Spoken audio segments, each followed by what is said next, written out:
I'm Sheetal. I'm Global Spa Fit and Fab. My fitness mantra is sweat, smile, and repeat.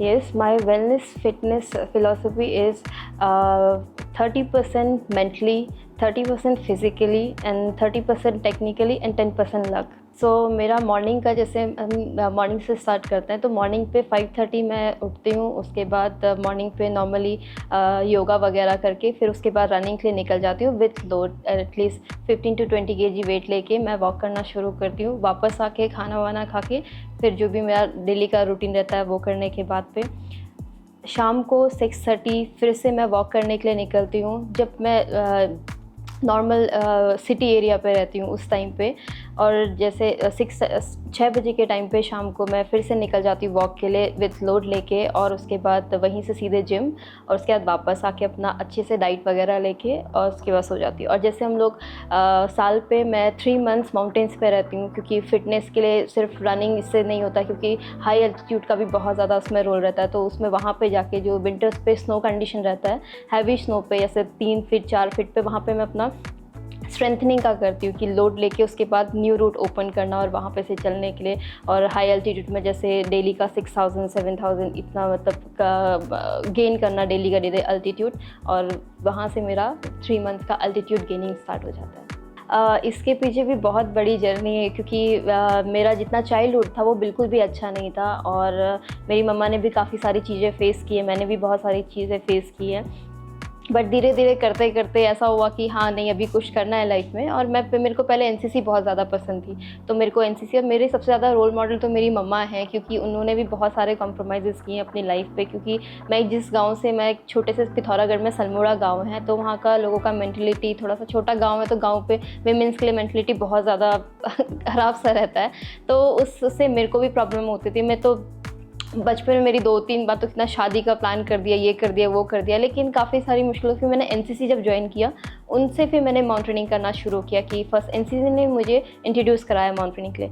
और जो मेरी उसके बाद मैंने जब इसके बारे में पढ़ना शुरू किया, तो हमारे वहाँ पे एक चंद्रप्रभा एतवाल मैम है, उनकी मैंने बुक पढ़ी थी एक पहाड़ की पुकार। तो उसको देख के लगा कि नहीं, ये कुछ अलग फील्ड और मुझे इस चीज़ पे करना चाहिए। मेन मेरा मोटिवेशन मेरी मम्मा है। मम्मा ने मेरा को उनको देख के, और हमेशा बोलती है कोई बात नहीं, आप जाओ, आप करो, जो भी होगा देखा जाएगा, और पीछे से मैं हूँ तुम्हारे साथ पे। सो मम्मा। सो मैं माउंटेनिंग और स्की दोनों करती हूँ। तो अब वर्ल्ड पे 14 हाईएस्ट माउंटेन्स हैं 8000 मीटर के, जिसमें से 9 इंडियंस को अलाउ है क्लाइंब करने के लिए। बाकी पाकिस्तान में तो हम लोग को परमिशन नहीं मिलता। सो जितना 9 पीक्स हैं, 9 पीक्स में से मैंने अभी तक 4 पीक कर ली, जिसमें फर्स्ट मैंने कंचनजंगा क्लाइंब किया था 2018 में, 2019 में एवरेस्ट क्लाइंब किया था, 2021 में अन्नपूर्णा क्लाइंब किया था, और इस साल मैंने चोयू क्लाइंब किया। तो कंचनजंगा में क्लाइंब करने वाली वर्ल्ड यंगेस्ट थी जिसने माउंट कंचनजंगा को क्लाइंब किया था। उसी के वजह से मुझे तेंजिंग नॉर्गे, जो हमारा नेशनल एडवेंचर अवार्ड है, वो मुझे मिला था हमारे प्रेसिडेंट के थ्रू पे। उसके बाद मैंने जब एवरेस्ट किया था तो उत्तराखंड की मैं फर्स्ट यंगेस्ट लड़की थी। अन्नपूर्णा के मैं भी वर्ल्ड यंगेस्ट थी उसमें भी। चोयू पे जब मैंने किया था तो मैं फ़र्स्ट इंडियन वुमेन बनी जिसने माउंट चोयू को क्लाइंब किया। और ये चोयू भी एक्सपीडिशन इसलिए क्योंकि मैं स्की करती थी और मेरा प्लान था कि 8000 मीटर से मुझे स्की डाउन करना है। लेकिन उस टाइम पे मैं उसी प्रैक्टिस के दौरान मेरा लिगामेंट चला गया, तो मेरे को 2 साल मैंने पूरा ब्रेक करके और ऑपरेशन वगैरह सारा कुछ होने के बाद मैंने फिर शुरू किया कि नहीं, मुझे अभी फिर से कंटिन्यू करना है, ऐसे बैठ के मेरा कुछ भी वो नहीं होने वाला है। फिर से मैंने शुरुआत की और सक्सेसफुली मैंने ये एक्सपीडिशन किया। और मेरा जैसे मुझे अपॉर्चुनिटी का हमेशा वेट रहती थी कि मैं कहीं से मुझे कोई चांस मिले तो मैं करूं उसको, आगे को अपना परस्यू करूं करके, लेकिन कहीं से कुछ मिलता नहीं, क्योंकि माउंटेनिंग बहुत ज़्यादा एक्सपेंसिव स्पोर्ट्स है, बहुत ज़्यादा। एक सिर्फ एक नॉर्मल एक सॉक्स तक का 3000 4000 तक का आता है। और डाउन सूट जैसे हमारा जो हम लोग हाई एल्टीट्यूड में क्लोथिंग पहनते हैं तो लेग्स में उसके प्राइसेस हैं और काफ़ी ज़्यादा एक्सपेंसिव है, तो वो मेरे लिए और मेरी फैमिली के लिए बेयर करना बहुत ज़्यादा मुश्किल था। तो मैं सिलेक्शन ढूंढती थी, जहाँ पे भी कोई भी सिलेक्शन हो रहा है मुझे पता चलता था, मैं निकल जाती थी कि हाँ ठीक है वहाँ पे सिलेक्शन है और मुझे जाना है। तो ऐसे करके मुझे ऐसा लगता है कि जैसे मैं उस जगह से बहुत मतलब मेरा थोड़ा रिमोट एरिया से जैसे मैं आती, तो वैसे बहुत सारी ऐसी फीमेल्स होंगी जो वो लोग भी अपॉर्चुनिटी देखती है, तो उन लोगों को भी नहीं पता कि कैसे करके क्या करना है, कहाँ से शुरू करना है, फिर कैसे करके वो अपनी ग्रोथ कर सकते हैं। तो मेरा था कि 2020 मैंने जब कंचनजंगा क्लाइंब किया था और उसके बाद एवरेस्ट क्लाइंब किया, तो फिर मेरा था कि नहीं मुझे कैसे भी करके ऑल वीमेन एक्सपीडिशन ऑर्गेनाइज़ कराना है। 2021 में फिर मैंने एक ऑल वीमेन एक्सपीडिशन ऑर्गेनाइज़ किया, जिसमें फर्स्ट 6 फीमेल्स ने फर्स्ट इंडियन असेंट हुआ था, और वो सारी की सारी फीमेल्स थी, जिस ग्रुप में कुक से लेके पोर्टर से लेके रूट ओपनिंग से लेके सारी की सारी फीमेल्स थी। और मुझे लगता है कि जितने मैंने उस टाइम पे मैंने 8,000 मीटर पीक क्लाइंब किए थे, उससे बड़ा अचीवमेंट वो था कि जो 6 फीमेल्स जिनको कुछ भी पता नहीं था और वो अपने ट्रेनिंग से वो सब चीज़ करके वो आए थे, उन लोगों ने सक्सेसफुली जब 6,000 मीटर क्लाइंब की थी, तो वो मेरे लिए बहुत मतलब हैप्पी मोमेंट था। और मैं बहुत ज़्यादा खुश हुई थी कि हर किसी को एक अपॉर्चुनिटी की वो होती है कि हाँ उनको कहीं से अपॉर्चुनिटी मिली तो वो करेंगे। इसके बाद जो मेरा फ्यूचर के जो प्लान्स हैं, तो मेरा कि जितना हम लोग को 14 पीक्स करने का पूरा मेरा है कि मैं 8,000 मीटर की सारी पीक्स करूं, और सेकंड हर साल ऑल वुमेन एक्सपीडिशन करूं, और जितनी वीमेंस हैं, जितने हमारे रिमोट एरिया की गर्ल्स हैं, एटलीस्ट उनको मोटिवेट करके और उनको साथ में लेके एक्सपीडिशन करूं। डर माउंटेन्स पे बहुत ज़्यादा लगता है, क्योंकि हर एक कदम पे ऐसा है कि नहीं पता कि कब क्या हो जाएगा, क्योंकि इतना हाई एल्टीट्यूड रहता है कि ऑक्सीजन नहीं है, और ऊपर पे प्रॉब्लम बहुत ज़्यादा मेंटली आपको इतना होता है, फिज़िकली आप बहुत ज़्यादा थक जाता है। मैं बहुत ज़्यादा थक जाता है कि हाँ अब नहीं हो पाएगा, अब गिव अप करने वाला। और कोई भी माउंटेनर है, कोई भी क्लाइंबर है, एक टाइम ऐसा आता है कि गिव अप हो जाता है कि नहीं अब नहीं हो पाएगा। जो मैंने बताया था उस टाइम पे, तो 30% मेंटलिटी।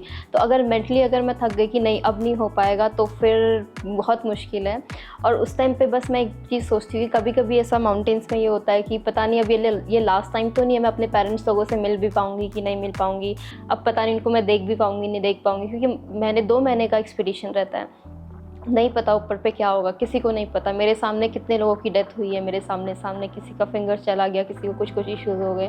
तो उस टाइम पे मुझे बस इतना, जब ये सिचुएशन आती है कि हाँ अब नहीं हो पाएगा या फिर कुछ भी तो फिर बस मुझे उस टाइम मेरा जो पीछे का टाइम था, जब मेरे को अपना स्टडी के लिए भी घर वाले मतलब मेरा थोड़ा फैमिली मेम्बर्स था कि नहीं पढ़ने के लिए भी इवन अलाउ नहीं करते थे, तो मैं जंगल जाके मम्मा घास काटती थी, मैं वहाँ पे पेड़ के नीचे बैठ के पढ़ाई करती थी। और मैं हमेशा गॉड से ऐसा कहती थी, भगवान जी से, कि क्यों मुझे ऐसी लाइफ दी है ना, कि मुझे ऐसी लाइफ पे रहना ही नहीं है बस, या फिर मुझे ऐसा ऐसा करो। तो मुझे वो टाइम बहुत स्ट्रगल, मेरा फैमिली का ये सब चीज़ें मुझे बहुत याद आती थी कि नहीं मैं उस चीज़ से निकल के आई हूँ, तो मैं आराम से ये चीज़ करूँ, ये तो कुछ भी नहीं है। जब मैं उस चीज़ से निकल गई तो ये तो बहुत ईजी है, इतना कुछ नहीं है। और वापस जाके मुझे मम्मा के साथ पे बैठना, अपनी फैमिली के साथ पे बैठना है, और ऐसे करके मैं बस उसको मूव करके आगे को शुरू करती हूँ।